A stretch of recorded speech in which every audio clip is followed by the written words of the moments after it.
Bonjour à toutes et à tous et bienvenue pour ce point marché d'août 2022. Où en sont les marchés?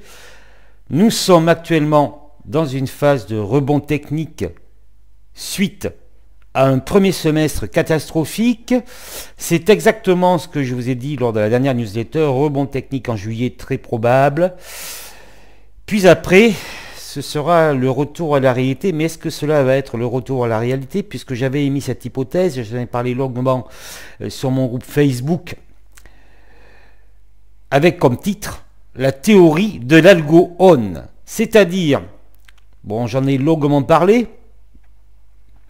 Pourquoi ont été inventés les algos, à part de multiplier des opérations très rapides pour faire des profits très rapides? L'utilité des algorithmes, c'est l'élimination de l'émotion. Voilà, parce que l'émotion est toujours présente. Vous pouvez bien la maîtriser avec l'expérience, mais elle va être toujours présente, ou en tout cas, elle va revenir à certains moments. Avec l'algo, il n'y a pas d'émotion. Donc la théorie de l'algo-on, cela veut dire qu'on choisit une stratégie, cette stratégie peut être à l'opposé du fondamental. D'accord? C'est-à-dire qu'en fait, on peut avoir une situation économique catastrophique et les marchés vont monter. Donc là, je vous montrerai d'ailleurs à la fin de cette newsletter que cette théorie est encore probable. Voilà. C'est-à-dire qu'il est possible que les marchés repartent. Et cette théorie, ce n'est pas difficile à l'appliquer puisque les grosses mains, il suffit que les grosses mains choisissent d'initier un mouvement. Ils savent très bien qu'après, ils vont être suivis par les petites mains. Voilà. Alors pour l'instant, nous avons ce rebond technique. Bien sûr, on invente des prétextes pour justifier ce rebond technique, mais bon, ça c'est toujours le cas. Les marchés rassurés par les banques centrales, et surtout, vous avez vu que M. Powell a relevé les taux de 0,75 points de base entre 2,25 et 2,50. Et en fait, il a dit ceci, et c'est pour ça que ça accélère le rebond, que les fonds fédéraux seraient entre 3 et 3,5 à la fin de l'année. C'est-à-dire qu'en fait, c'est 1% maximum d'augmentation des taux d'intérêt. Il a dit qu'il pouvait être augmenté fortement encore en septembre, puisqu'il reconnaît qu'il y a un petit ralentissement. Mais ça veut dire qu'après, il y aurait une marge de 0,25. C'est-à-dire que peut-être que ça serait 0,25 en novembre et puis 0 en décembre. Mais tout cela, c'est de la psychologie. C'est-à-dire que le marché pense que en fait, l'augmentation des taux va être moins restrictif. D'accord? Donc finalement, il va y avoir un ralentissement économique. La Fed va moins monter les taux. Et donc, au bout d'un moment, qu'est-ce qui va se passer quand le ralentissement économique sera important? Eh bien, ils imaginent que la Fed va remettre des liquidités. D'ailleurs, j'en avais parlé dans une newsletter, il y a maintenant, je pense que c'était l'année dernière, que quelque part, les marchés ne pouvaient plus baisser durablement parce qu'en fait, la Fed peut remettre indéfiniment des liquidités. Mais ça, c'est de la psychologie, parce qu'on va voir après que il y a des voix discordantes par rapport à tout cela, et des voix influentes. Alors, dans ce rebond technique, il y a deux éléments à prendre en compte. Le premier élément, ce sont les résultats des entreprises et ce que j'ai appelé le cas par cas. C'est-à-dire que, voilà, je l'avais dit, chacun son petit algo et fait sa sauce avec son petit algo. Je m'explique. Vous avez des résultats comme Snapchat, Shopify, Seb, par exemple, des avertissements. Alors bien sûr, ce n'est pas la majorité des résultats, d'accord? Des avertissements. Donc là, les avertissements se sont traduits, grosso modo, par des chutes, voire des fortes chutes. D'accord? Mais je précise quand même, parce que ça me vient à l'idée, qu'il y a eu le cas d'Ackwell, par exemple, et Ackwell a ouvert en forte baisse, et a fini la séance à moins 0,50, un truc comme ça. Et alors c'est vrai que, bon, je la surveille un peu, cette valeur, et vous remarquez que c'est totalement technique. Voilà, c'est encore, voilà, quand vous connaissez bien les marchés financiers, vous vous rendez compte que le fondamental c'est bien, mais la technique c'est mieux. Parce que Ackwell aurait dû effectivement terminer à moins 15, mais termine à moins 0,50, et il y a une raison graphique à cela. Alors vous avez ce phénomène. Après, vous avez, je ne sais pas si vous avez vu, mais il y a eu un petit rebond. Vous avez vu, il y a eu un petit rebond. Après, vous avez, voilà, quand vous connaissez bien les marchés financiers, vous vous rendez compte que le fondamental c'est bien, mais la technique c'est mieux. Parce que Ackwell aurait dû effectivement terminer à moins 0,50, et il y a une raison graphique à cela. Alors vous avez ce phénomène. des résultats inférieurs aux attentes. Donc un petit avertissement. Et là, alors soit vous avez une baisse, comme JP Morgan et Wells Fargo par exemple, soit ça se termine par des fortes hausses, comme Citigroup ou Apple ou encore Tesla. Parce que là, effectivement, vous avez des résultats inférieurs aux attentes, mais on va trouver une explication positive, c'est-à-dire qu'en fait, mais c'est moins mauvais qu'attendu, etc. Effectivement, il y a une chute de bénéfices, mais c'est moins mauvais. Donc là, ça monte, d'accord? Donc là, vous avez les deux cas. Inférieur aux attentes, ça baisse, inférieur aux attentes, ça monte. Après, vous avez, et ça a concerné pas mal de titres, des relèvements de prévision supérieurs aux attentes, enfin des résultats extraordinaires vu la situation économique. Et là, vous avez la hausse, par exemple Schneider, voilà. Mais vous avez la forte baisse, Eurofins Scientifique ou encore Virbac. Voilà.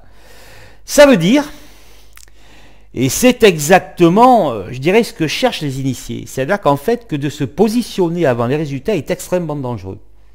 Voilà. Parce que normalement, quand c'est mauvais, ça doit baisser, et quand c'est bon, ça doit monter. Mais non. Quand c'est mauvais, ça va baisser, mais d'autres vont monter, et quand c'est bon, d'autres vont monter, et d'autres vont baisser. C'est quand même très surprenant. Alors que c'est, au bout d'un moment, vous connaissez les belles sociétés, et ça affecte voilà, les belles sociétés également. Donc le cas par cas, et ça j'en avais également longuement parlé, c'est que maintenant, ben, effectivement, vous pouvez avoir une forte baisse, par exemple sur un équipementier automobile, et le concurrent, il va être en forte hausse. Voilà. Donc là, ça complique la donne, je dirais, pour les petits porteurs. Et surtout maintenant, voilà, c'est vraiment risqué de se positionner avant les résultats. Donc, la deuxième chose, c'est l'encouragement par les influenceurs. On entend que les investissements des particuliers sont encouragés par l'environnement actuel, que c'est les soldes qu'il faut acheter, que les particuliers, les institutionnels reviennent en masse sur le marché et qu'ils vont revenir encore plus en masse à l'achat à la rentrée. Donc également une chose que je vous avais dit, c'est-à-dire que dans un marché baissier, au bout d'un moment, donc on va descendre, il va y avoir une reprise, donc le départ, on est au départ de la descente, une reprise, d'accord? Et là on va vous expliquer que tout va bien, en fait, les banques centrales rassurent, effectivement il y a un petit ralentissement, donc ça va freiner la remontée des taux, et que tout se passera bien. D'accord? Voilà. Donc ce sont les deux choses. Effectivement, ce cas par cas va forcément continuer à l'avenir. Alors, que va devenir ce rebond? Ça, on va en parler un petit peu plus tard dans la newsletter et je vous encourage à tenir jusqu'au bout. Voilà. À vous informer, bien vous informer et regarder jusqu'au bout cette vidéo. Mais maintenant, on va passer à l'actualité. Selon M. Powell, il n'y a pas de récession. Selon Mme Yellen, il n'y a pas de récession. Et on peut éviter la récession. Mais nous sommes en récession. Nous sommes en récession. Le PIB américain du deuxième trimestre en première estimation, bon c'est vrai que ce n'est que la première estimation, est à moins 0,9 contre plus 0,4 attendu. Et comme au premier trimestre, il a terminé à moins 1,6, c'est une récession. Alors on vous dit, ah ben non, on vous donne, vous voyez, c'est comme quand les marchés aussi, on vous dit, ça va monter jusqu'au ciel, mais non, cette fois-ci c'est différent. Rappelez-vous, cette fois-ci c'est différent. Alors on vous dit, ben non, on n'est pas en récession, puisque le marché de l'emploi se porte bien, et le marché de la consommation se porte bien, ce qui n'est pas vraiment très vrai, puisque on va y venir après avec les statistiques, on va voir que c'est pas du tout ça. Hein. L'emploi se porte bien. Alors moi je vais vous dire quelque chose, et ce n'est pas difficile à trouver. Les statistiques de l'emploi sont des indicateurs en retard. C'est-à-dire qu'on peut être en récession, et toutes les statistiques de l'emploi, on l'a vu notamment avec le NFP, peuvent être très bons pendant encore plusieurs mois. C'est ça la réalité. Alors quand Mme Yellen vous dit que non, on n'est pas en récession, qu'il n'y aura pas de récession parce que le marché de l'emploi se porte bien, le chômage est bas, la consommation va bien. Bon, elle va pas très bien la consommation, mais bon. Ce n'est pas la réalité. Et ça, c'est très embêtant parce que, après moi c'est mon avis, mais je pense que lorsqu'on est dans la position de Madame Yellen ou les autres, hein, c'est comme quand Madame Lagarde disait qu'il n'y aurait pas d'inflation. Vous devez dire la vérité. Enfin, moi c'est mon opinion. Dire la vérité et faire le maximum pour régler ce problème. Mais bon, toute cette inflation, on le sait, vient des politiques accommodantes des banques centrales. Donc nous sommes en récession et il y a un indicateur très important. Ce sont les taux à 2 ans américains qui sont supérieurs de 25 points de base à ceux du 10 ans. Donc normalement les taux longs sont supérieurs aux taux courts. Là, dans le cas d'une récession, les taux courts sont supérieurs aux taux longs. Là, les taux à 2 ans dépassent de 25 points de base. Cela n'est pas arrivé depuis 22 ans et c'est vraiment un indicateur de récession. Voilà, c'est clair. Les chiffres montrent que nous sommes en récession. Alors c'est vrai que Bank of America disait qu'il y aurait une légère récession américaine au T4. JP Morgan, il y aura une récession en zone euro au T4 au premier trimestre 2023 à cause de la crise du gaz russe. Mais je vous explique bien que l'emploi, c'est indicateur en retard. La consommation, on va le voir que les statistiques ne se portent pas si bien que ça. Et nous sommes en récession. Nous voyons que l'économie se dégrade sensiblement. Les défaillances d'entreprises en France ont accéléré au mois de juillet, notamment dans les transports et dans l'industrie. Le climat des affaires allemands et français se dégrade, le moral des investisseurs allemands s'effondre. Alors il est vrai que selon les premières estimations des PIB européens, nous sommes encore positifs au deuxième trimestre. En fait, nous sommes à 0 en Allemagne. Bon, à mon avis, ça va vite basculer dans le rouge, vu l'exposition au gaz russe, voilà, notamment. Alors ça, c'est très surprenant parce que les Américains seraient en récession technique et les Européens non. Alors, en général, l'Europe, je dirais, commence sa glissade avant les États-Unis. Donc, mais après, bien évidemment, les chiffres, on leur fait dire ce qu'on veut, hein. Au niveau de la consommation allemande, les ventes au détail au plus bas historique depuis 1994, depuis qu'ils ont créé la statistique, à moins 8,8. Donc voilà, on voit que l'Allemagne, vraiment, ils sont dans une situation très délicate. Les PMI manufacturiers et des services sont en zone de contraction inférieure aux attentes, sauf pour la France et la zone euro où le PMI des services sont encore supérieurs à 50. Aux États-Unis, par exemple, c'est inférieur à 50 en zone de contraction. Donc voilà, encore un indicateur qui dit que bon. Mais alors après la consommation.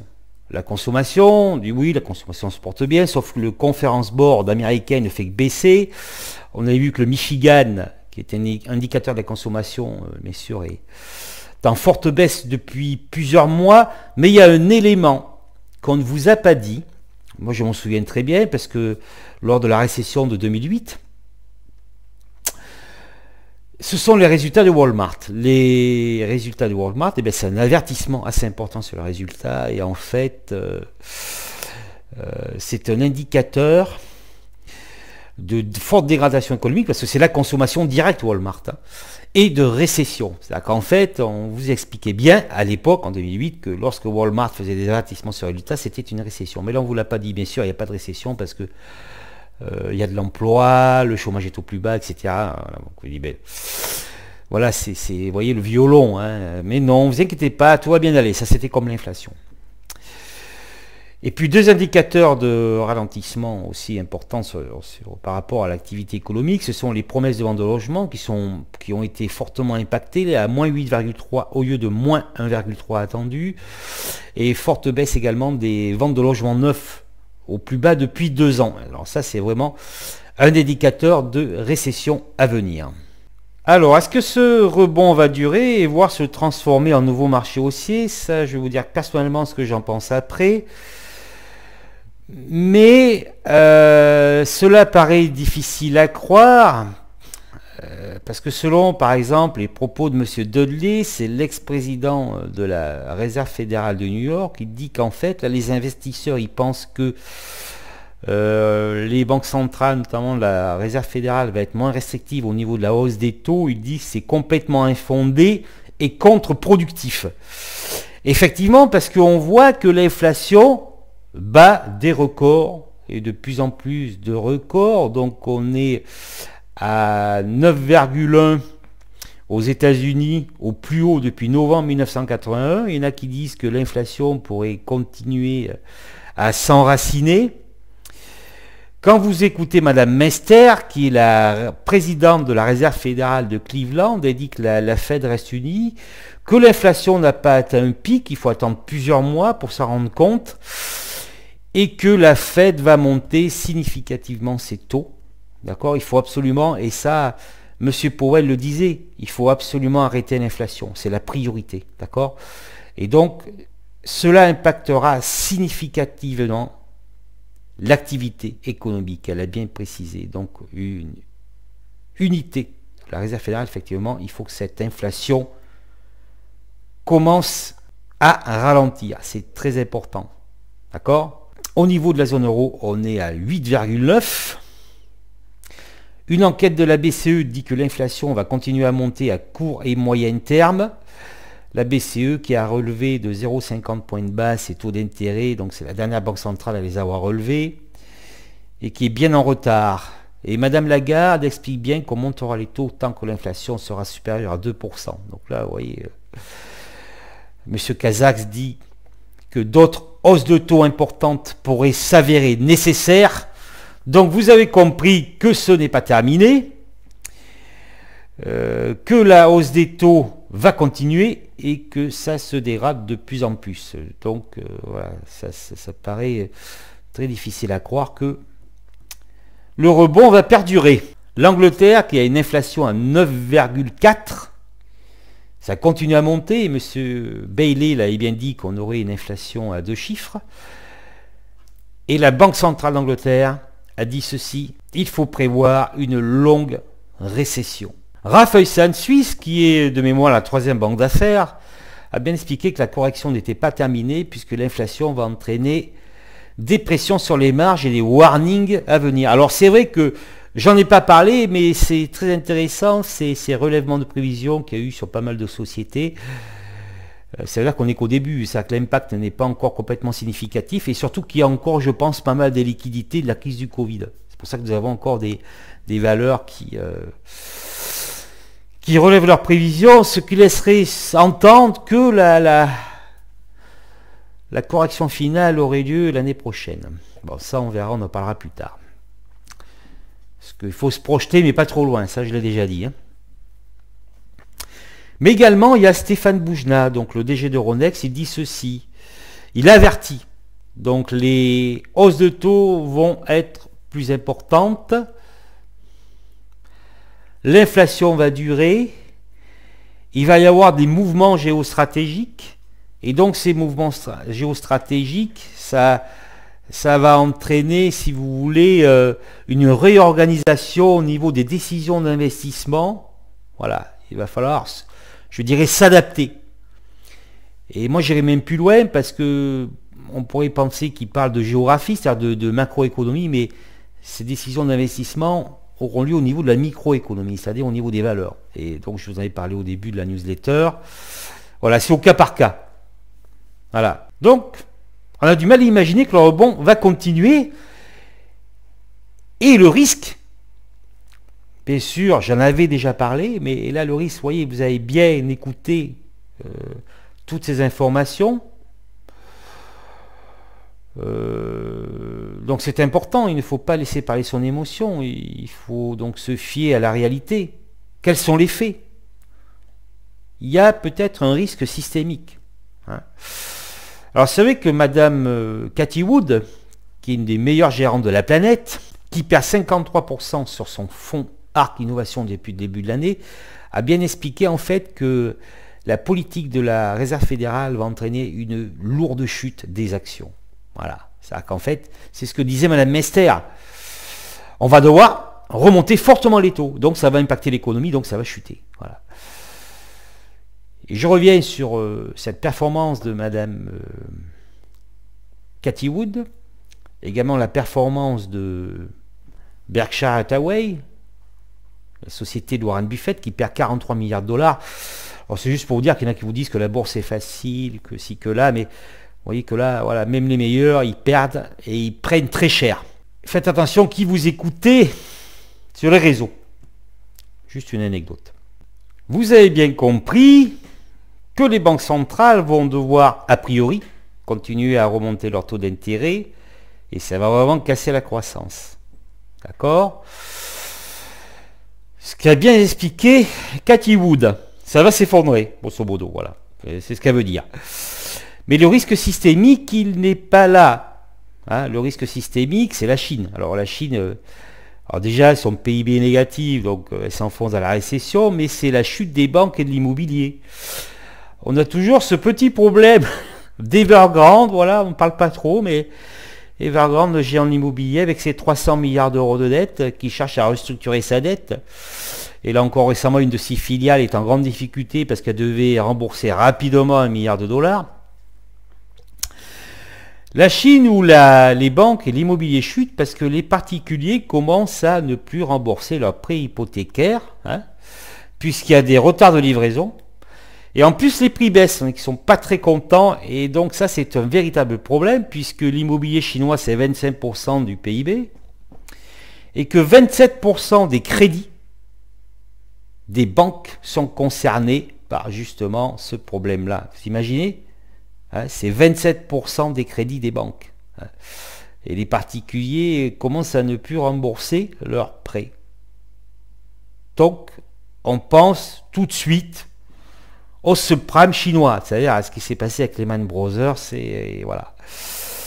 Alors c'est très intéressant, parce que regardez un peu le graphique sur le CAC 40, quand il y a eu l'histoire de Lehman Brothers. Donc ça, on en parle depuis un petit moment. C'est comme Lehman Brothers, ça faisait un moment, hein, il y a un film d'ailleurs là-dessus, ça faisait un moment que ça allait mal. Hein. Ça faisait un moment qu'ils savaient, puis c'était sauvé de justesse, puis là, boum. Donc là, vous voyez ce que je veux dire, c'est comme je l'ai dit, les cadavres progressivement sortent des placards. Hein, donc voilà. Alors maintenant, quelle stratégie j'emploie? Qu'est-ce que j'ai fait? Et on va regarder un petit peu le CAC 40. La suite sur les marchés financiers, c'est pour maintenant. Rapidement, avant de conclure le point graphique. Alors vous voyez, j'ai épaissi la moyenne à 30 semaines. Nous sommes sur le CAC 40 en hebdomadaire. On a perdu 0,63% vendredi 5 août. Vous voyez qu'il y a un retournement de la moyenne 30 semaines. Hein, on suit ce que j'avais dit sur la précédente newsletter. Qu'on est sorti du Kumospan. On essaie de réintégrer le Kumospan et que là nous avons pour l'instant un Kumo vert, donc a priori baissier, mais qui est horizontal. D'accord, voilà. Alors, ce qui est intéressant, allez voir les marchés américains. Donc, par contre, c'est beaucoup plus prononcé, ce qui est surprenant, parce que normalement, c'est les marchés européens qui dévissent en premier. C'est beaucoup plus marqué sur les indices américains, où là, le Kumo baissier est beaucoup plus descendant. Voyez. Donc là, vous voyez que nous avons buté sur la moyenne 30 semaines et qu'en plus, c'est un doji sur un sommet, c'est-à-dire une figure de retournement. Mais là, ce que je vous expliquais, donc la théorie de l'algone, donc je vous répète ce que j'ai dit, rebond en juillet, chute au dernier trimestre. Donc ça va sûrement commencer en septembre et ça va se prolonger au dernier trimestre puisque j'ai étudié longuement les graphiques et donc c'est ce qui doit se passer. En plus, vu la situation économique justifiée par la situation économique. Mais voilà, l'algone. Donc, le maître de cérémonie décide d'initier un mouvement haussier et c'est possible. Donc là, bien que nous soyons dans cette situation, il est tout à fait possible de transpercer, d'accord, le Kumo hebdomadaire, d'accord, le Kumo bleu. Voilà. Hein. Donc effectivement, si on passe, c'est possible. Techniquement, c'est possible. Il suffit de donner l'impulsion. voyez ce que je veux dire? Il suffit de donner l'impulsion, les autres suivront. Hein. C'est un truc de dingue. C'est un truc de dingue, mais c'est possible. Voilà, donc on pourrait, par exemple, faire un double top. Bon, à proximité d'un double top. Voilà. Hein. Donc là, on passerait dans un canal.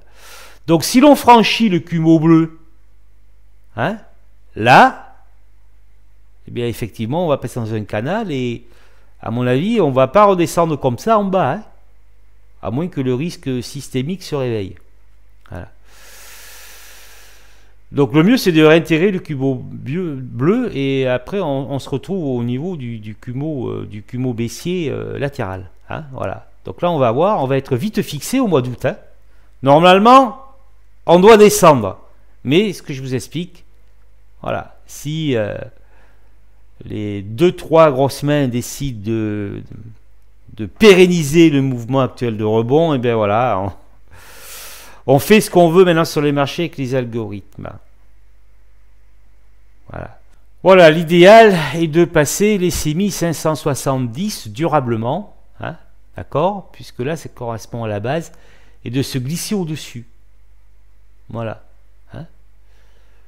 Mais là, de toute façon, si on prend cette option, il y aura sûrement un double top. Là, bon, c'est difficile. Pour l'instant, voilà, on se concentre là-dessus. On passe les 6570, de voir si, justement, l'algo continue. Hein. Bien sûr, si ça rechute, on ira tester, en premier lieu, les 5900, 5800 points. Voilà. Parce que là, normalement, ça doit casser ça. Hein. Alors, plus ou moins rapidement, mais ça doit casser. C'est comme ça que ça marche actuellement. Là, on voit qu'on bute, ça va rechuter, d'accord? Et on va casser les plus bas. Quand, je ne sais pas, on verra bien. Mais on ne peut écarter l'algo on. Il est temps de conclure, mes chers éditeurs. Je vous remercie d'être restés jusqu'à la fin. Alors, qu'est-ce que j'en pense? Ce que j'en pense, c'est que déjà, il commence à vous parler de Taïwan.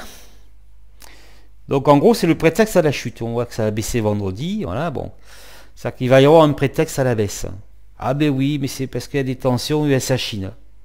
Alors qu'en fait, c'est le processus normal, je viens vous l'expliquer. Normalement, ça doit rebaisser. Sauf que, voilà. C'est l'algo. Que va faire l'algo? L'algo. Voilà. On peut avoir une dépression et le marché à 10 000. Voilà, j'exagère, mais vous voyez ce que je veux dire. L'algo, il fait ce qu'il veut. Si machin a décidé de dire, ah bon, allez. Voilà, donc vous inquiétez pas, vous aurez la raison pour laquelle ça baissera. Donc moi, ce que j'ai fait, c'est que j'ai liquidé pas mal de positions. Parce que vous comprenez bien que nous sommes dans un marché où il faut être quand même acheteur. Il faut être quand même acheteur, mais acheteur long. Alors peut-être une ou deux valeurs comme ça si vous avez du capital, mais être acheteur est plutôt sur du swing trading. Donc moi c'est ce que j'ai fait, ce que j'ai fait depuis maintenant la fin du premier trimestre à peu près, ou même oui, enfin j'ai dû commencer avant. Où, voilà, je prends des positions. Là je dis là c'est bon et je liquide. Voilà. Donc là c'est ce que je fais. Et donc je suis pas mal liquide actuellement à plus de 50% de mon capital. Voilà, donc je m'attends à une chute, c'est-à-dire que je m'attends à une chute au mois d'août. Je vous dirais un petit truc, c'est que, à mon avis, bon là, le plus haut en août par rapport à juillet, on l'a déjà eu. Mais c'est terminé. Hein. Ça, c'est, enfin, je dirais, après c'est du travail, mais il n'y aurait pas de nouveau plus haut en septembre. Donc là, je pense que ça va chuter. Je pense que ça va chuter. C'est pour ça que je suis liquide. Alors, on chuterait progressivement vers les plus bas. Progressivement. La durée, enfin, en combien de temps, je ne sais pas, ça c'est difficile à dire. Voilà. Et donc, je me prépare à cette éventualité, c'est pour ça que je suis cash. Ce que je veux dire par là, c'est qu'on peut très bien partir sur l'algo on, peu probable. Hein. Alors que là, on passe le Kumo, on fait un canal hebdomadaire. Là, par contre, après, ça sera plus difficile pour descendre en bas. Mais voilà, c'est vu la situation, quand vous analysez le marché, c'est quand même peu probable, et donc rester investi dans un marché comme ça, pour moi c'est risqué. Il vaut mieux être liquide. Il vaut mieux rater à la limite le mouvement. Vous voyez ce que je veux dire?